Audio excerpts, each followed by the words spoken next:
Hey guys, you know who it is. You know where you are and you know what's happening. J-Chats is back. So just simply subscribe and share, and of course click that bell so you know every time I drop a new video, you're there with me. Topics may include growth, development, social issues, broadcasting, even marketing for one's business. This is where we learn together.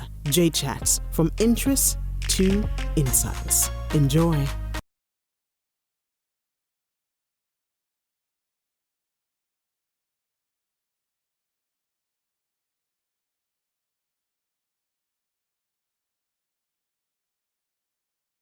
Hey guys, good afternoon and welcome back to another episode of J-Chats. You know how we do it. We dive into interests and then we turn those into some serious insights. That's exactly how we do it right here in J-Chats. Over the past few weeks, if you've been with me from jump, now this actually is a few years old, but most recently this new season is just a few weeks old as we have endured during the COVID-19 period. I've had conversations from hair care all the way to marketing, even HR, and also just discovering so many different things that are worth conversation, are worth a chat.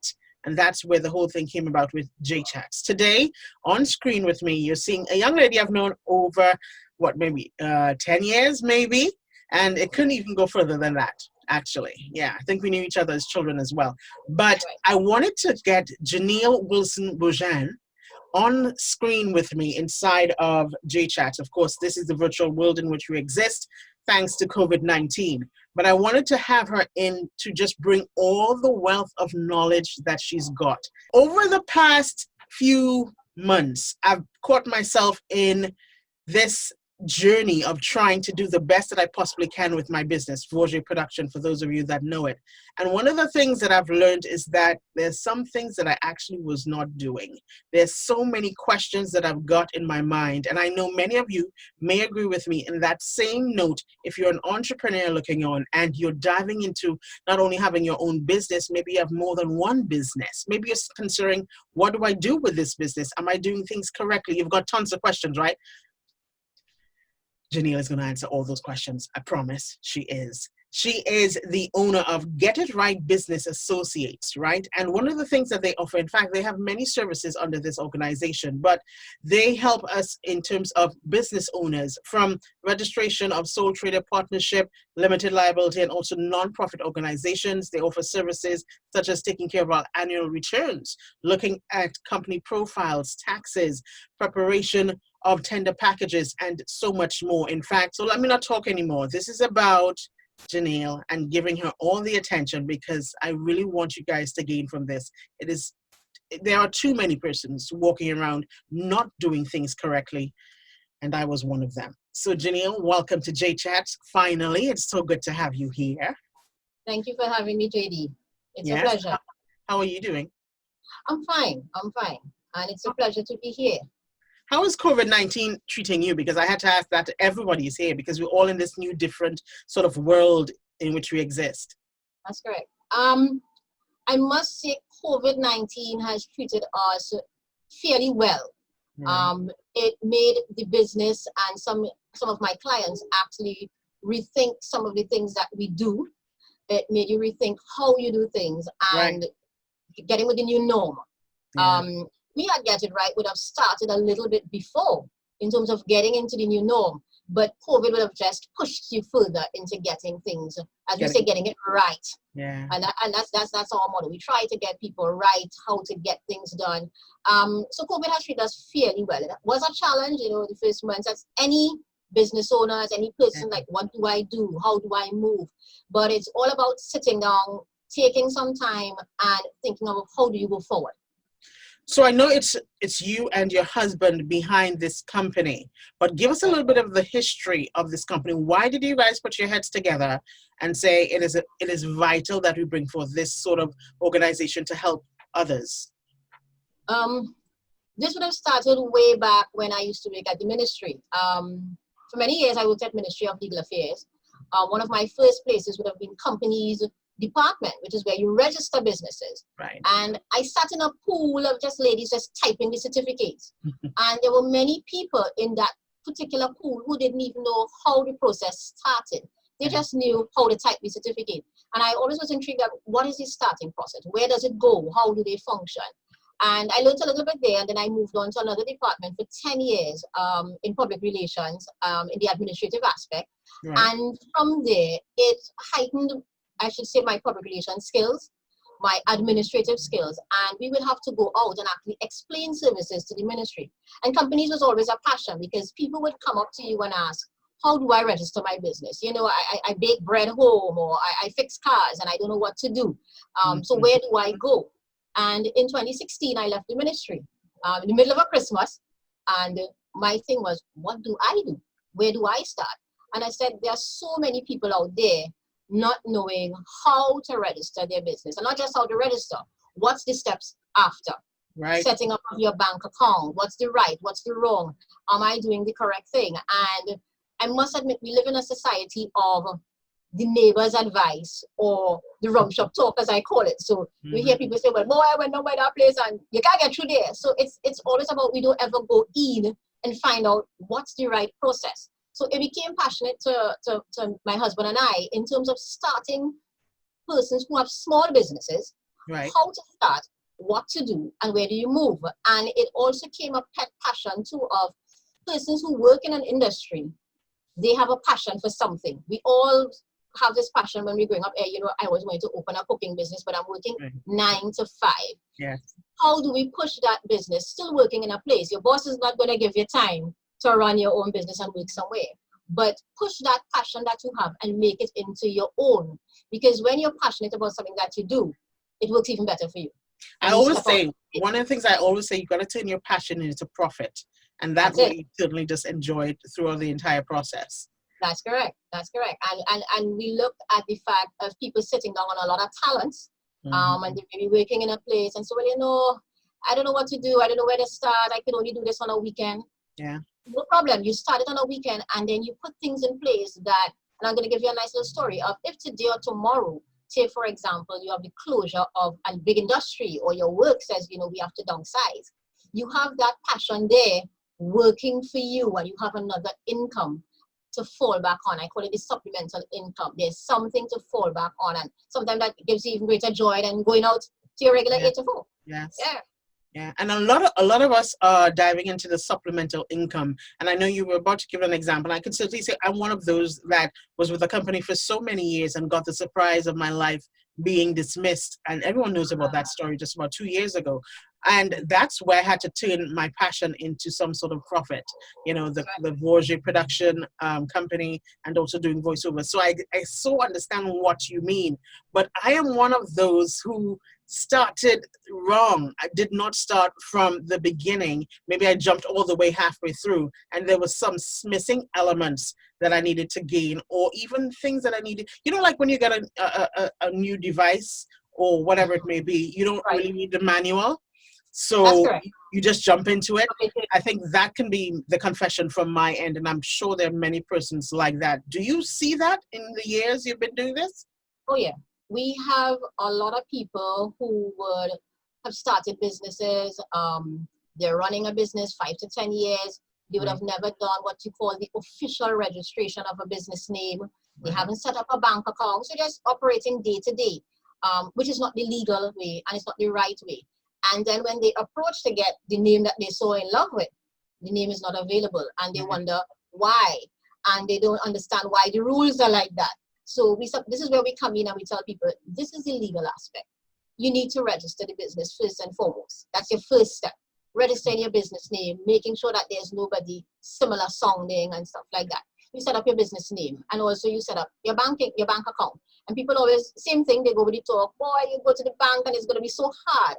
And they always run away from actually going in and finding out what is the right process in terms of getting it done for you. Yes. So we try to guide people when they come to us and say, as simple as doing a pepper sauce business or food. There's so many people that can do a lot of stuff with food, and they're operating as caterers for many years, and they wonder, how can I take it to the next level? But you can't take it to the next level, if more so now, if you're not registered, if you don't have a functioning bank account, because everybody wants to transfer money online or pay you via links. And to do those things and to have those things in place, you need to be registered in the first instance. So Janelle, before we go any further, all right, so why is it really important to do this registry? Why can't I just operate out of my home? Give us some examples of, as I know you speak about the respect that one can gain from their clients. We've had that conversation before. So speak on that. And also, why can't I put it into my own personal bank account?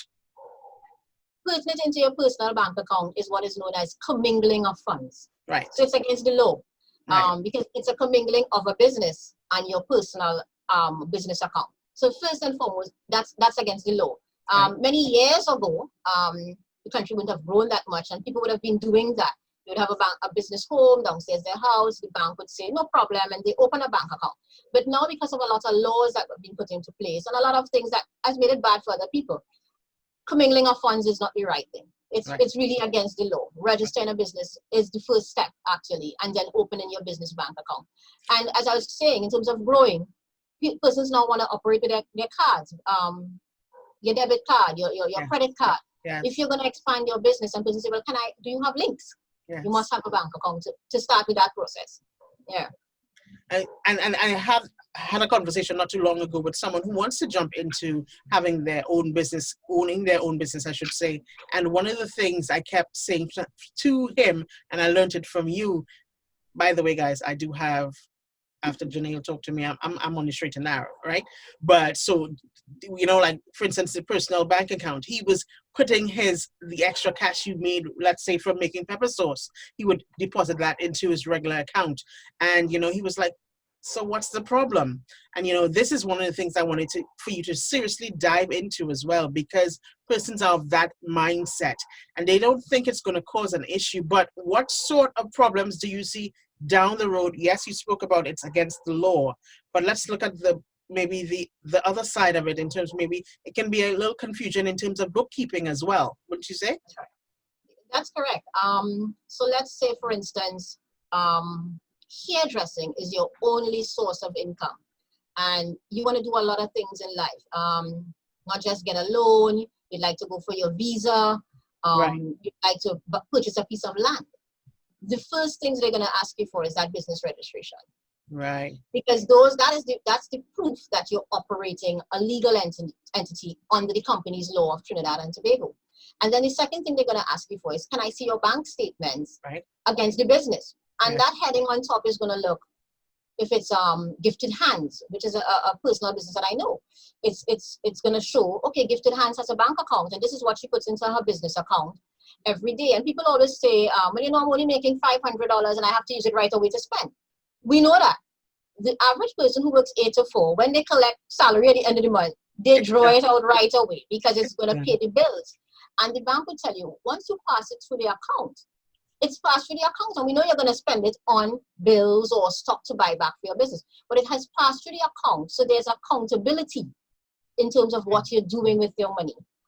It leads to your bookkeeping of income and expenditure, a kind of where your money is going, because you're operating a business, and some people say, I have a business, but I'm not seeing where the money is going. Yeah. That simple thing of starting with a normal notebook, which is fine. I made $500 today, and I had to spend $500 on lights. That's my income. That's my expenditure. And it starts as simple as that until you grow as that. So it's all about kind of taking it from the small and moving it into the medium, and then moving it into the large, as the case may be. So Get It Right Associates has been around since 2016, you said. You have many clients under your belt. Of course, we're not going to dive into that part of it because that's their personal info. But I want you to use the best examples as you can as we go through this part, which I think is the most tricky part. I had a conversation not too long ago with a minister saying, this is what I think persons need to be aware of. And I can speak from wearing that shoe. The difference between, now we hear the terms, but we just don't know in depth what they are.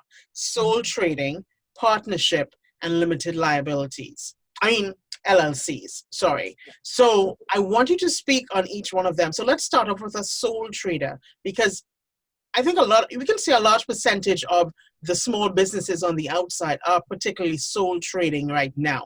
What are the benefits, or what are the things needed to operate as a sole trader in Trinidad and Tobago?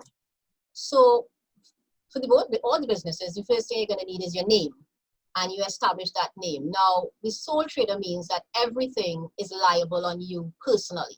Hence the word sole. It's just you alone in the business. Right. You're responsible for all debts. You're responsible for anything that the business includes. Now, some of the advantages is that there are fewer taxes. It's easier to manage, and decisions are made by you because it's just one person. And it's a fast decision making because it's yourself. So those are some of the advantages. You don't have to answer to anybody, things like that. But for the sole trader, what we tell people, everything is liable on your personal assets, your personal home, your personal car.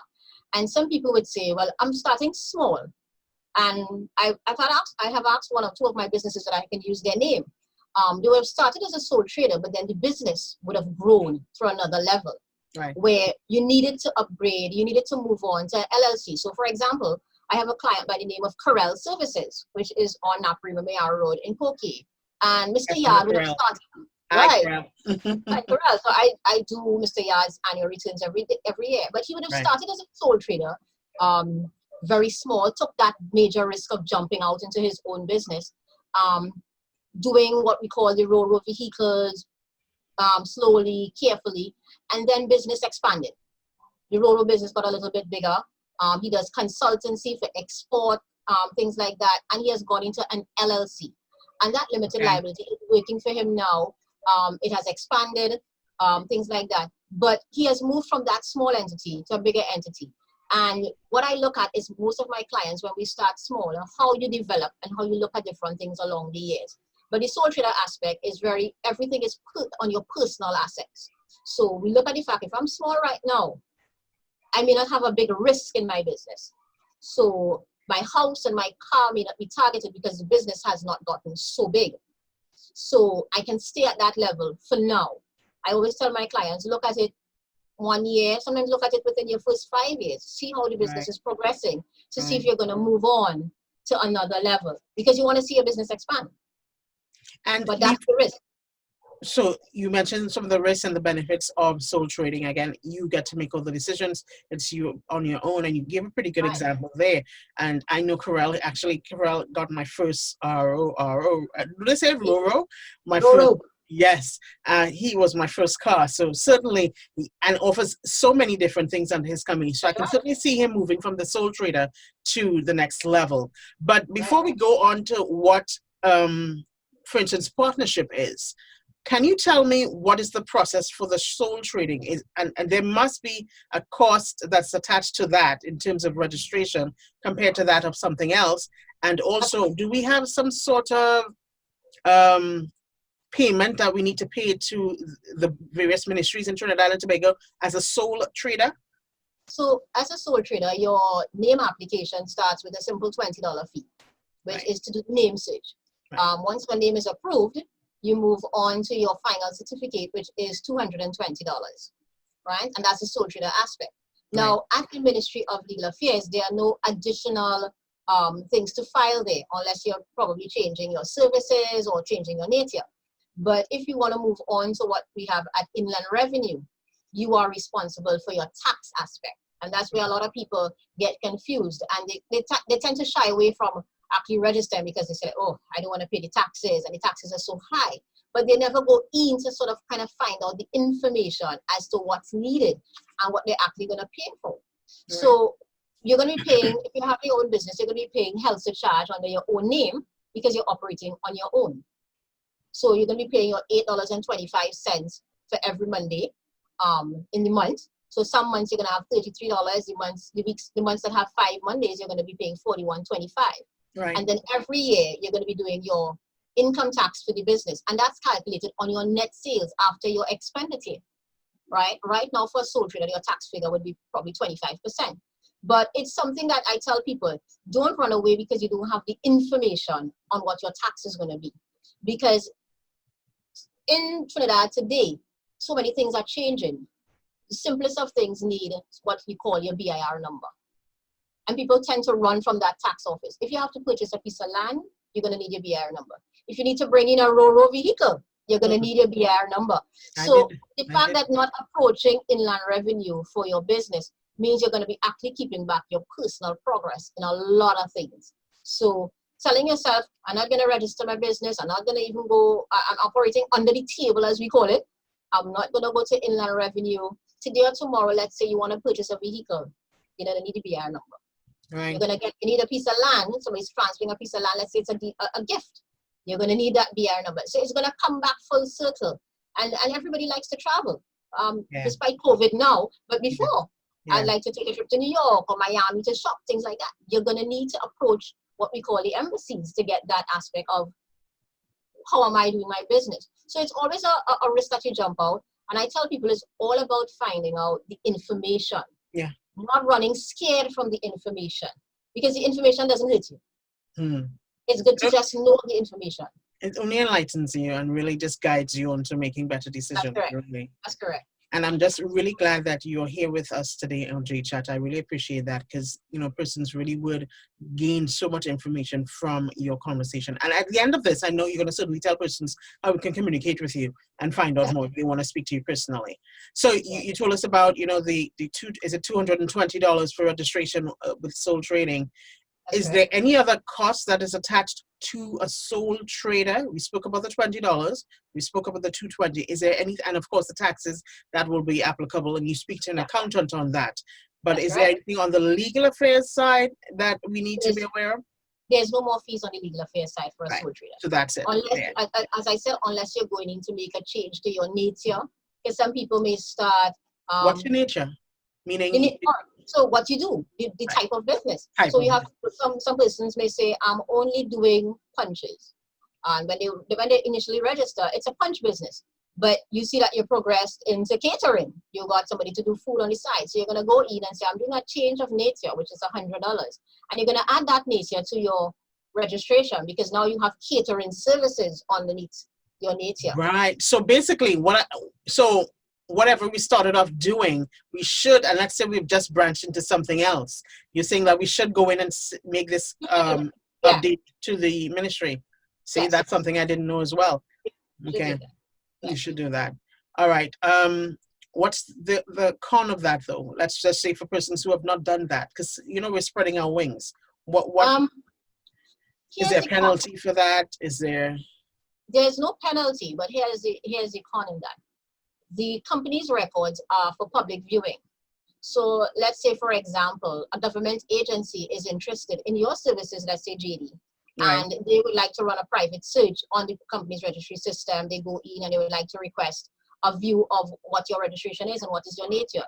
And your nature just has voicing on the radio, and they don't have all the other skills attached to it. Nice. So it would have that, it's just limited to that. And so, well, okay, she's probably not doing these other services. But if it's in the nature, some people would ask that, okay, let me see what's the nature of the business.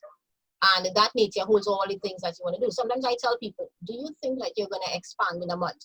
Yeah. And they have about 100 things on the list. I said, here, what?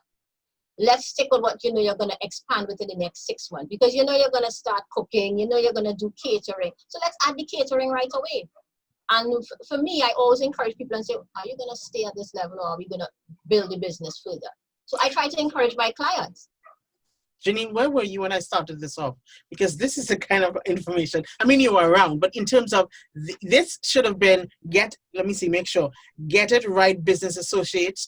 I should have brought you home and we had this conversation before, because that nature thing was something unaware for me. I was unaware of, because I am branching into different things that is still under the communication sort of media portfolio, but you know, I'm delving into different things, and now I know, you know, that's going to be a change. And when I hear you speak, not too long ago, I had a conversation with another friend who's also a business owner, and she said we were talking about getting something trademarked, you know, for logos, and she said she went in and there were things where you had to pay for different, almost like natures.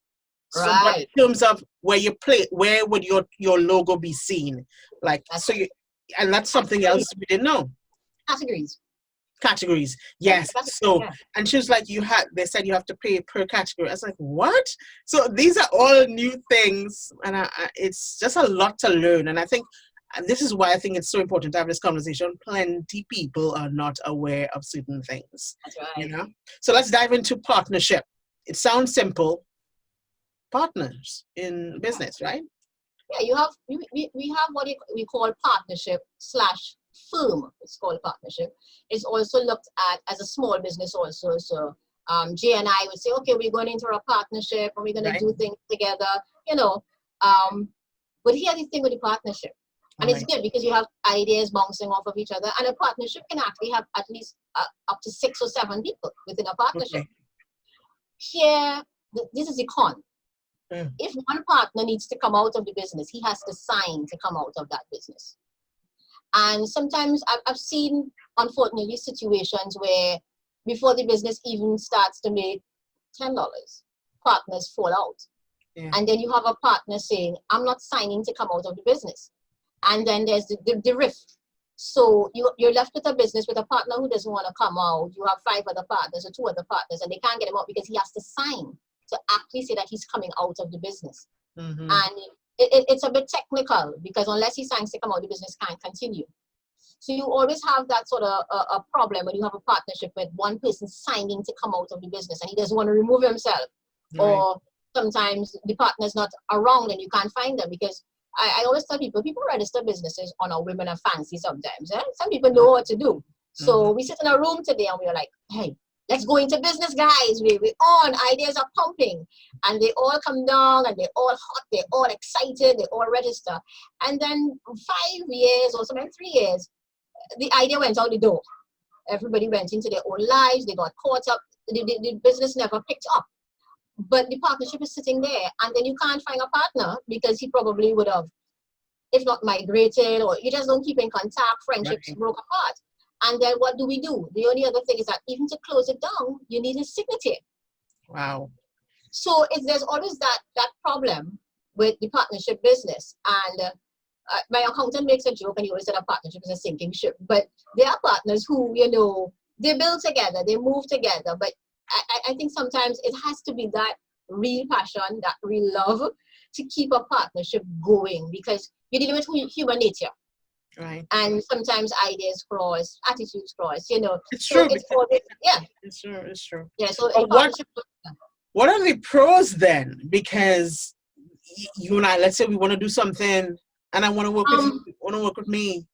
The pros are that you have a bounce of ideas coming together to form something incredible. And I have seen it with partnerships that survived. It's a fusion of a lot of people and a lot of people who can actually have their own personal skill. And I think my thing is when I'm doing registration of people, I just don't do the registration of a business.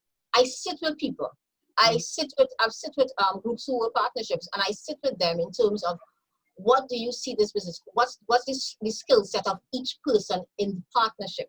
Right. Because I may be strong in administrative, but the other guy, he may be the people person. He can get the ticket sales. He's the on the ground guy. He's the road guy. So you have to know in your partnership, what's the role of each person because you want it to grow.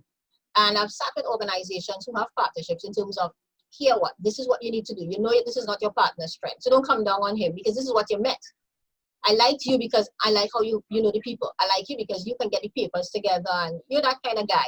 I like you because you're my good driver. You could call at you with 5 minutes. You're not in an 8 to 4 job that you don't have the time. So that's what meshes a partnership to keep it going. And I always tell partnership business because most of the times a partnership comes between men. You need to keep the spouses outside the business because this is the business. Because a man would go home and be like, if that was me, it always goes like that. You always have the person behind who is like, if I was in the organization, this is what I would do. And what this is you when you meet with your partners, sitting and fusing that business together, and you leave that outside. I've sat with a lot of partnerships and tell them, here what? If these are 5 friends who have been strong from school days, you know your partner's weeks, you know their weaknesses, you know their strengths, let it work. And when you leave home, information home, and we come together as a business. And that's the process. And that would make a successful partnership because you have a fusion of ideas and skills. And that's an excellent thing. What is the process for registering a partnership? Is it similar to that of a sole trader? And it is. Same $20 for the name search to do the name search as the partners.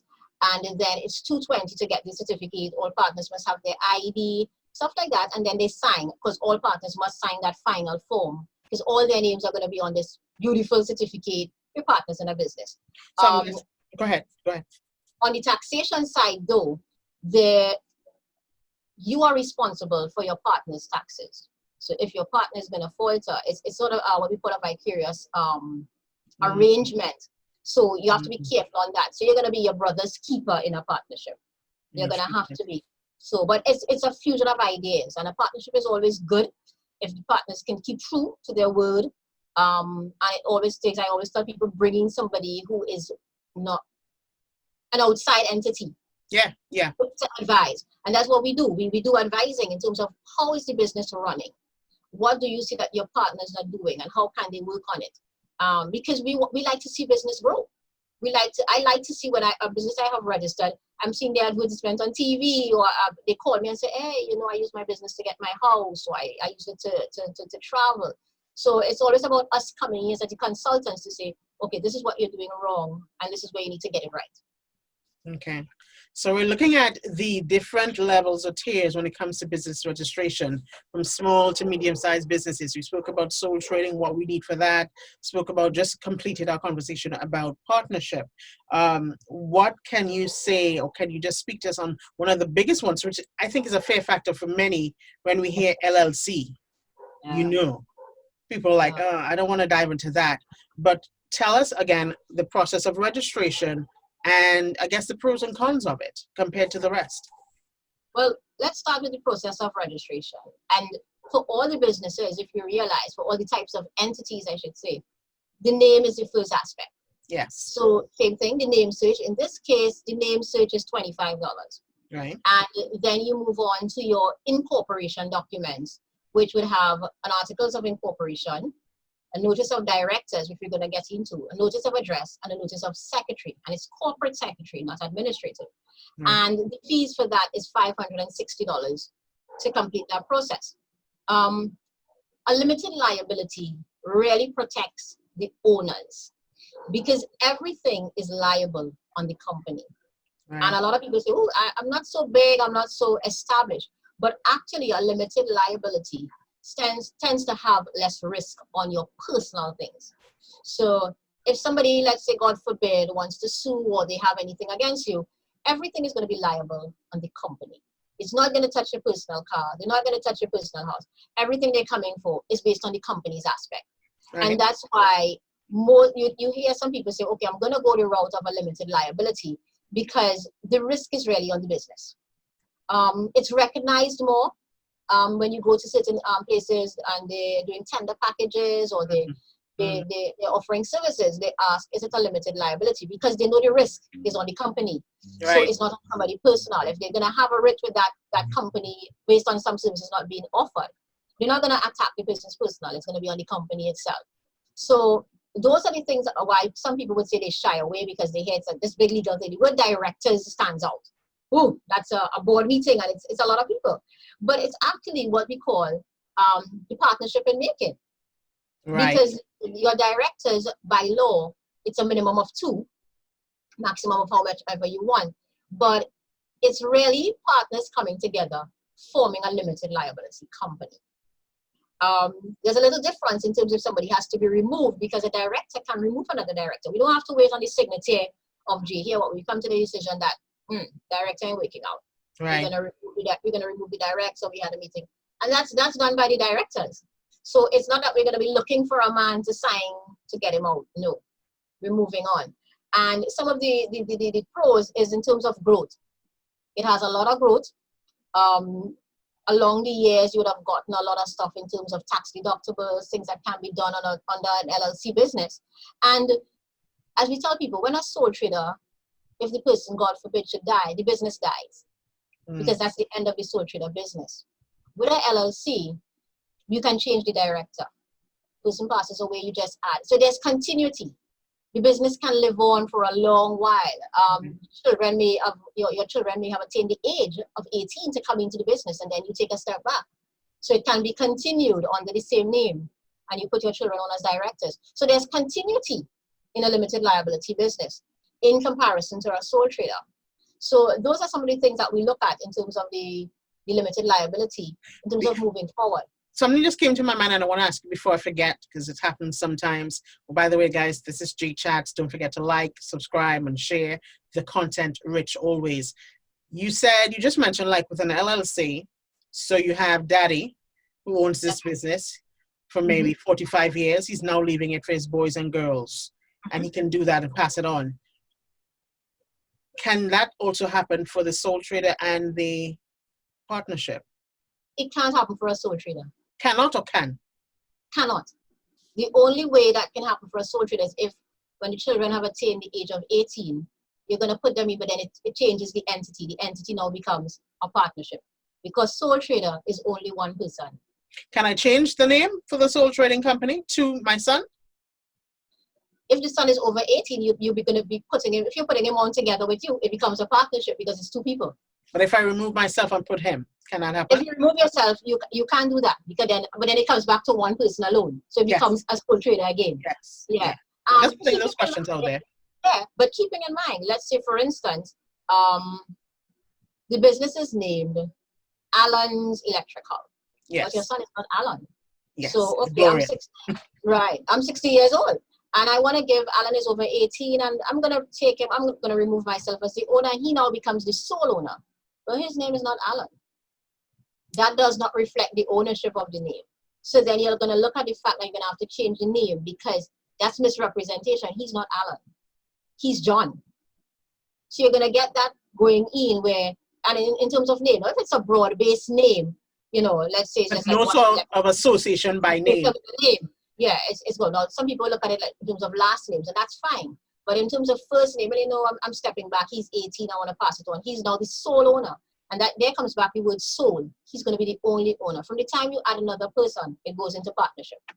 All right. So let's jump back to the limited liability LLC. Am I saying correct? Limited liability is not limited. It's limited liability. It's expressed in Trinidad. It's known as LLC. LLC. Yeah. Right. Yeah. So same thing. So let's go back to that. What are the fees that are attached to that? And if there are any that should be attached to the partnership, because we didn't speak on that, just let us know as well. That's correct. So let's start back with the partnership first. If you're going to remove a partner, as we said, things not going right, you're going to do what is called a nature of change, or you're changing partners. You're taking out someone or adding someone. That's $100. Right. To file a legal affairs. So you're changing partners, or a partner said, here, what? I'm signing out. I'm good. Like, I'm ready to leave. It's $100. Same thing also goes if you're going to change your nature, because sometimes partnerships grow. Right. And nature expands. You're going to do that nature of change and put that extra nature that you have on. We started with tires, but now we have a full-fledged auto parts business. Right. You want to add auto parts stage, so you're going to do a nature of change. And that's $100 to do a nature of change. And those are the fees associated right there. There's no extra yearly fees or anything like that. You just move on to taxes and you make sure you have an accountant to do that for you, right? Under the limited liability, as I said, you start with your name search, $25, and then you do your registration of your documents, your directors, your articles. And I always tell people, make sure that you have somebody who knows what they're doing in terms of filling out your forms. Because if you're not really aware, you can be doing it wrong, and it can take you back and forth. So you want to be sure of what you're doing. The fee for that is $560, and then you get your certificate. However, every year when you get that certificate, you're going to see a date on the bottom. And that date is known as your date of incorporation. So let's say it's the 5th of August, 2020. I tell people it's my anniversary date, and it's your anniversary date of the business. Oh, happy anniversary to my clients. But every year on your anniversary date, you're going to file what is called your annual returns. So 5th of August 2020 to 5th of August 2021, things may have happened within that business, your LLC business. You may have gone to the bank and you may have taken a loan, and the loan would have been registered with legal affairs. And one of the questions on that annual return paper is, are you indebted to any place and what's the balance figure? So that balance will be on that. Also, during the course of the year, you may have added a director or changed a director. That's going to show up on your annual return. You may have changed your secretary, or you would have started at home, but now you're in a building. You're renting a spot. Your address has changed, and you're going to update your address also at legal affairs. So on that annual return, I call it the update form. So it's an update of what happened from last year, the 5th of August 2020 to the 5th of August 2021. And you have 30 days in which to file that document. You can't file it before. you can file it anytime after your anniversary date. So you're basically making sure that you're on time, because if you don't file it on time, you're going to have penalty. So you make sure, I always call my clients like about 2 weeks before, and I say, hi, happy anniversary, the anniversary is coming up. And sometimes it's good to know the client would say, wait, I've made a year already. And they feel good because you've done a year in your business, you know. I said, okay, do you want us to do your annual returns? Do you want us to have it filed? Things like that. And because of sometimes the hustle and what they're doing in terms of business, we make sure and have their annual returns filed on time. Because if you approach the bank, the first question they're going to ask you is, can I see your last annual return? Yes. So it comes full circle. So that's an extra fee that you're going to pay every year to Ministry of Legal Affairs. Now, that's on the instruction on the front, but I tell Trinidadians, and I had a guy the other day said he read it, and I said, here what? When you collect your certificate, the first thing you do is that you pick up your certificate first. You never read the instructions. Your first thing is to pick up that certificate and look at the name, feel the certificate, look at the date, but you never read the instruction that is given in front, which tells you about annual returns. They also tell you about notice of directors, and that's another fee that you're going to pay if you're going to add a director or remove a director. So let's say during the year, somebody comes to you and you say, okay, I see potential in Mr. X. Let's bring him into the business as a director. Either he's an investor or he's just good at what he do. Right. Let's bring him in. You're going to file what is called a notice of directors and add him in. And that's a $40 fee. Right? Okay. So that's a change. We call that notice of change, because you're changing the directors and you're changing and adding him in officially into the business. So it's known. You also have what is called change of address, and you make sure that you started at home. A lot of people would register and say, well, I haven't gotten a building yet. I'm now looking. Business expands, you're moving to a spot. You're going to put the official change of address, because your mails may come to one place, but the business is actually located somewhere else. Yeah. So you're going to put that change, and that's what is known as your registered address of the business. And that's also on your incorporation documents. I advise people, make sure, look it over. It's known as the Form 4, Notice of Address and Notice of Change. And I would have mentioned that critical thing called Corporate Secretary. Corporate Secretary is much different to what we know as the Administrative Secretary in an office. The Corporate Secretary has as much power as a director. That's hence the word corporate. Right. So Corporate Secretary is just as liable as a director, and a director can also be a Corporate Secretary. So when you're choosing a secretary, I tell people, be mindful that this is not the person sitting down in the office typing your books. This is the person who has just as much power as your director. This person also has power to remove a director. So what's the difference then? Why don't we just call them a director? But you can call it, some directors actually take up the position as corporate secretary. But some people just want to remain as a corporate secretary, but they don't want that directorship role. So they said, here what, I'll be the corporate secretary, but I'm not going to be on the directorship, because there are some instances where directors, they alone are signatories in the banking aspect. Right. The corporate secretary just remains as the corporate secretary. So some people say, no problem, I'll go on as the corporate secretary, but I'm not going to go on as the director. So they assume that role. But it's also mindful to know that your corporate secretary is a very powerful person too. They're very powerful. So LLC, I have something called Light Production. Let's say that's a company, and I'm opening this LLC. I want to make sure I have this correct. So I can have 2 directors plus a corporate secretary and myself. And yourself. Least 2 directors, but I can have as much more as I wish. As you wish, that's correct. Right, and if I want to add more, it's $40 each person. Directors, are they also very much involved in, like when you do something for someone, you see there are 2 signatures on checks? Is that the same thing for them as well? It's the same thing for them, but that goes to a banking aspect, and we could probably speak briefly on it. Because but you have not just banking, but let's say making decisions pertaining to the company then. That's correct, yes, that's correct. Yeah, so we must have the 2 signatures. So, all right, and there is annual returns for that.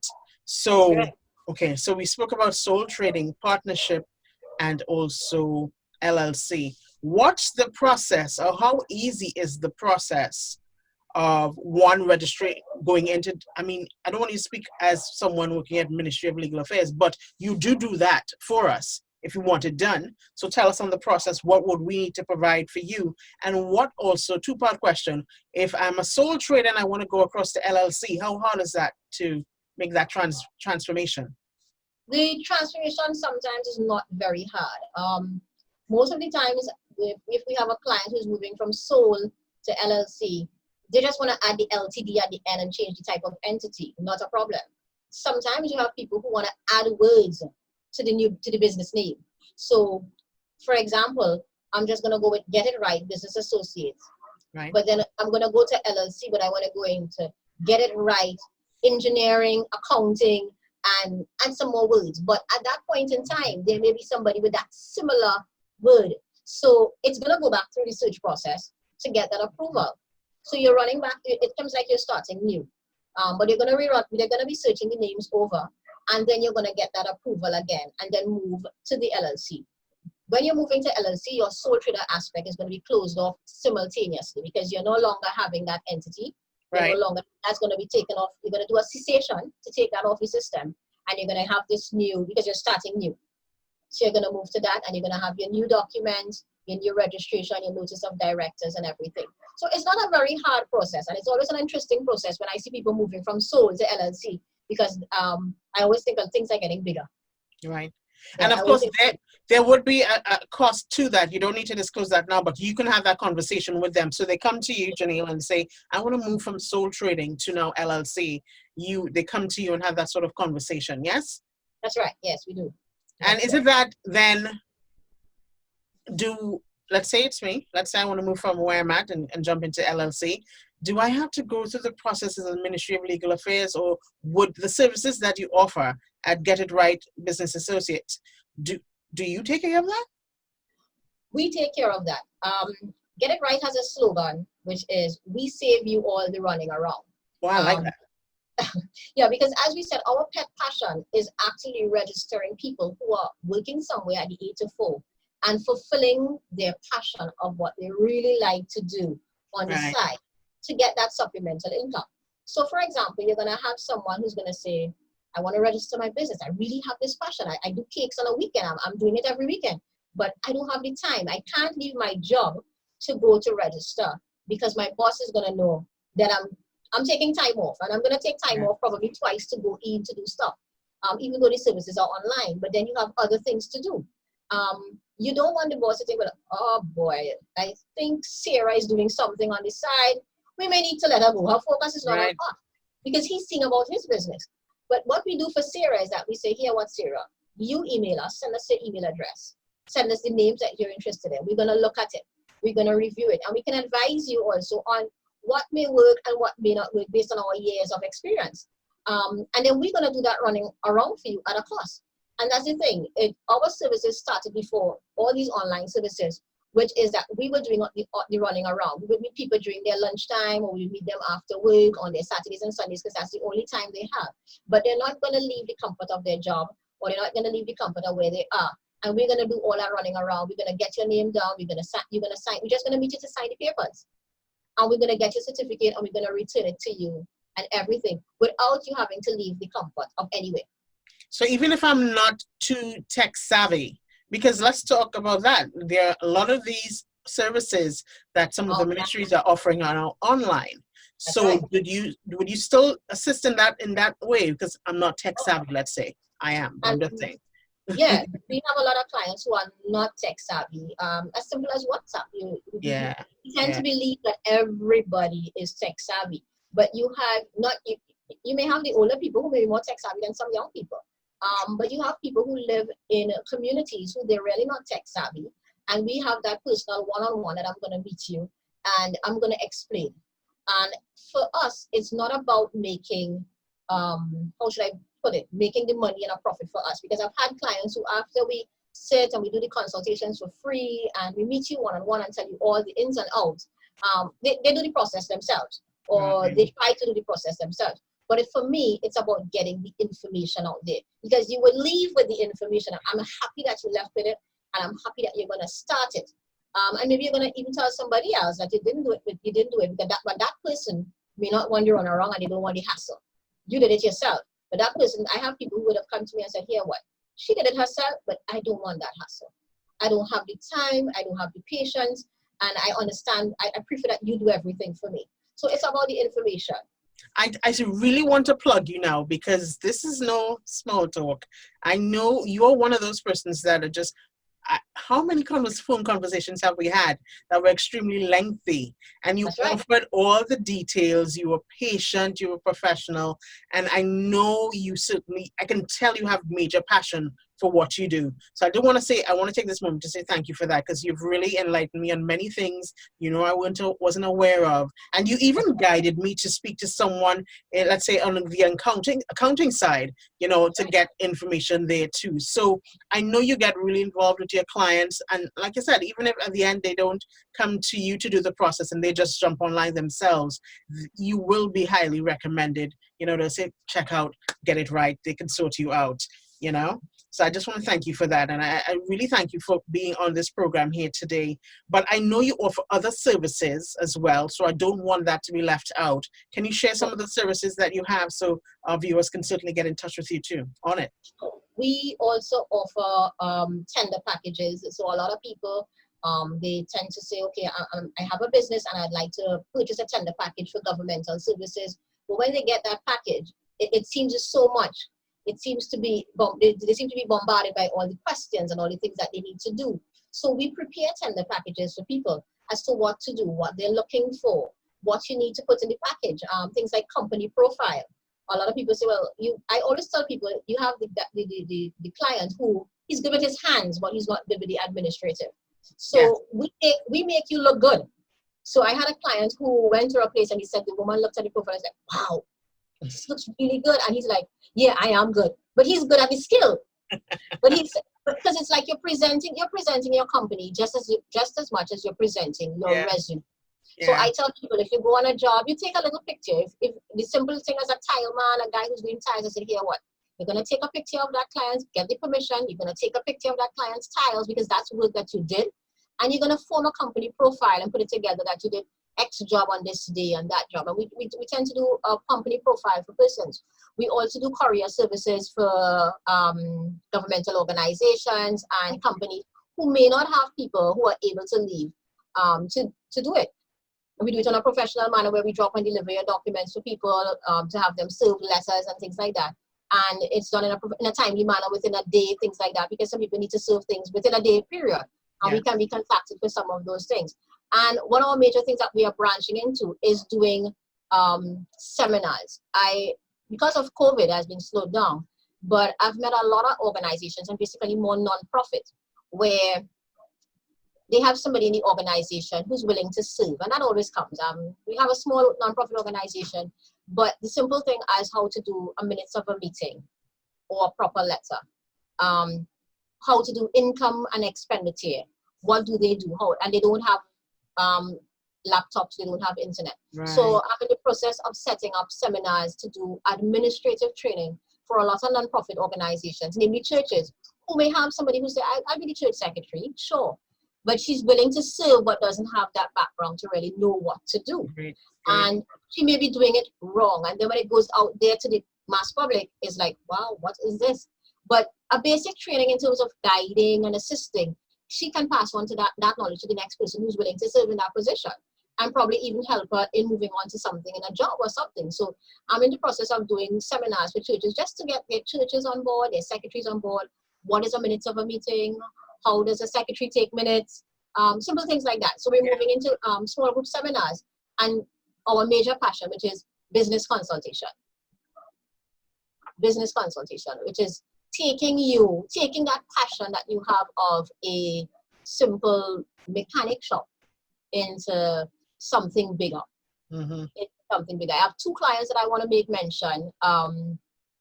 Val Serving Auto Services. They're on South Central Road in Point Fortin. So Mr. Samuel had an empty piece of land 3 years ago, nothing on it. And he works at an industrial company 7 to 7. So there's no time to fulfill his. So that's no lie. Every other Friday off, nothing to fulfill the passion of auto services. And he approached me and said, I want to open an auto shop. I was like, okay, sure. But I don't have the time. So we did from the registration to the setting up to the NIS. But he's working 7 to 7. And we did all the running around. Set up his bank account, banking documents where he was able to just take a few hours from work run into the bank, open the bank account, and go back to it like nothing happened. Today, Val Serving Auto Services has 3 loading bays. They have an auto parts shop, and they are also doing tires. And let me tell you about that supplemental income. He called like about a year and a half into the business. It's 8 o'clock in the morning, and he said, letters were going around the office of persons who had to go home. They were on the chopping block. 50 people were on the chopping block. And he said, Jin, I know my name was on that chopping block. And when the supervisor passed, he said, you have something for me? And he said, no, Mr. Samuel, you're good. You're not on the chopping block. And he said, I am so glad that I opened Val Serving Auto Services, because if I was on the chopping block, my auto service business is up, it's running, it's functional, and moving step by step. And he has moved from step by step because he started with just 1 bay. He didn't start with tires. He didn't start with auto parts. You know, and you can look at him on Facebook. He started very simple, just doing the cars alone, but now he's moved and he's kind of looking into the business. What can I do next? How do I improve my services, even though I'm working 7 to 7? That's so nice. So it's always, I always have that I beam with pride when I see people. I'm like, hey, it's expanded. I know when there was an empty piece of land with just some pitch on it, and we thinking about, I really want to fix cars. We can move from small, and we can move to that business that if today or tomorrow you're on the chopping block, you can rock back and say, well, I'm fine. I can go home and I have something to fall back on as an income. And that's what we're looking at. We always tell people, look at something that, and always go into what you're passionate about. You put everything into it. You put your all into it. It's true. Yes. It's true. It's just diving in, and it's really scary. I'm not going to deny that. It is very scary jumping into your own business, be it sole trading, partnership, or even LLC, just getting to that point. But you do feel a sense of pride when you see accomplishments as small as that or as large as ever. And I can say that here in my home studio, you know, coming out from not knowing where I was going to go to in 2018. And I'm not going to lie, life has some challenges as a sole trader, an entrepreneur. It is a little bit challenging, but I wouldn't trade it, you know, because you're developing and you're certainly growing, and maybe soon you'll hear about me turning into LLC. I don't know. You never know. You never know where it goes. But it is. I tell all my business clients, no matter how small, you're not gonna make, but some have. You're not gonna get that million within a month, and that's the wrong. Sometimes people come into this concept. I'm opening a business and I want to make this amount in 1 month time or 2 months time, and if they don't see it, they get despondent. Yeah. Don't get despondent, because you're working towards something that is your own.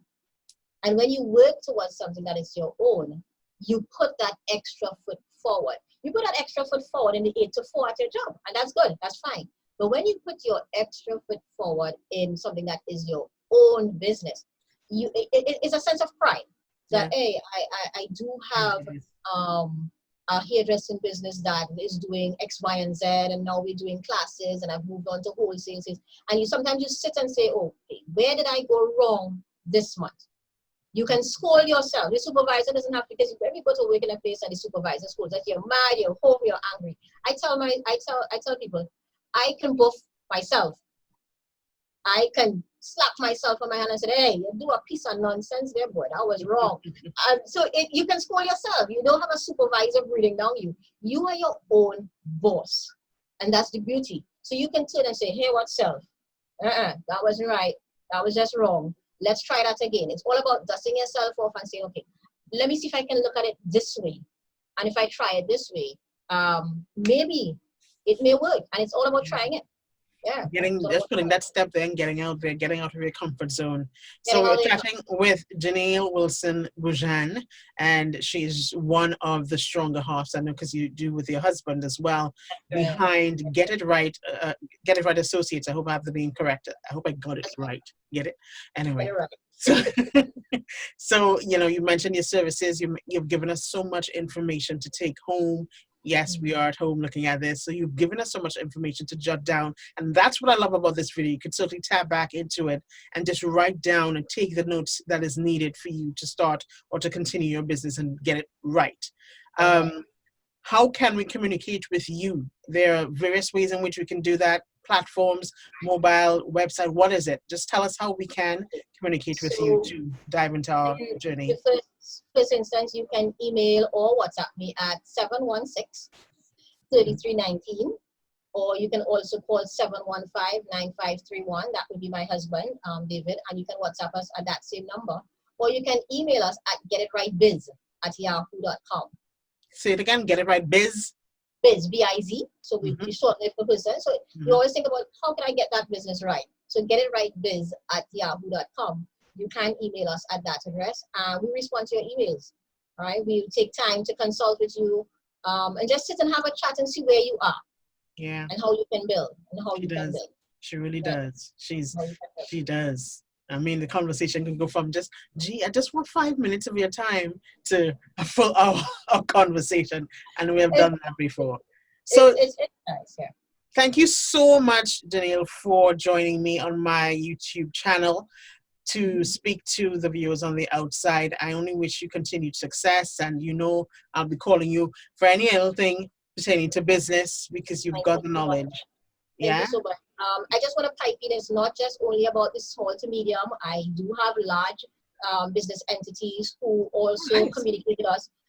For example, the company right now, I must say kudos to them, Sanitech Limited, who has the major contract in terms of this whole COVID-19 aspect. They're the guys that you see in those hazmat suits and stuff like that. Yes. Sanitech Limited, I would have done their business many years ago. And it's a pleasure to see Sanitech actually right now in this COVID season being a client of mine, actually being of assistance in this whole time. I WhatsApp him off and on to say, keep safe. But his passion is biochemicals. And it's another thing, something that he said he never thought he would have gotten into. But when you sit with the owner, you can be there for hours, because he's passionate about what he does. And I can be there for hours talking chemicals, and he would take you through the entire plans and say, and I spoke to him just before COVID-19, and he was showing me all these things and stuff like that. And then COVID-19 happened, and then I saw Sanitech Limited on the job, and I'm like, oh, he's so passionate about it. This is the right guy for the job, because he knows his stuff. And I do realize I'm passionate. And if you're passionate about a business, whether it be small, whether it be catering, whether it be selling phones, and you have a thing for a lot of young people, they know the phones, they know the new, the old, you know the ins and outs. And if you can sell that with your passion, you're going to make. You are going to make, because you're passionate about the stuff. You will be turning that passion into profit, for sure. That's right. So, Janelle, thank you so much for your time. You're welcome. Thank you for the info. Yeah. No problem. It's always a pleasure to chat with you. Of course. Thank you so much. This has been another episode of J Chats. Don't forget to click like, subscribe, share this. Don't be stingy with the info. There are many people who need the info. And as always, you know what we do on J Chats. I turn interest into insights. So look forward to seeing you inside the next episode of it. You never know who I'll be chatting with. So I just suggest you stick around. And also just look out for more interesting conversation. I'm JD. Thank you so much for your time. And again, thank you, G, for spending time with me today. Yeah. Okay, keep safe, everyone. Yes. Happy Sunday. Bye, guys. Well, this is where I say thank you so much for allowing me in your world. I know you got your things to do, but you still tuned in, and I appreciate that. So don't forget, click subscribe, click the like, share, and just let all of us gather from the information that is being shared inside of J-Chats, even if it's the fun ones as well. Serious fun, whatever it is. Thank you so much. Be blessed. Stay safe. I'm JD.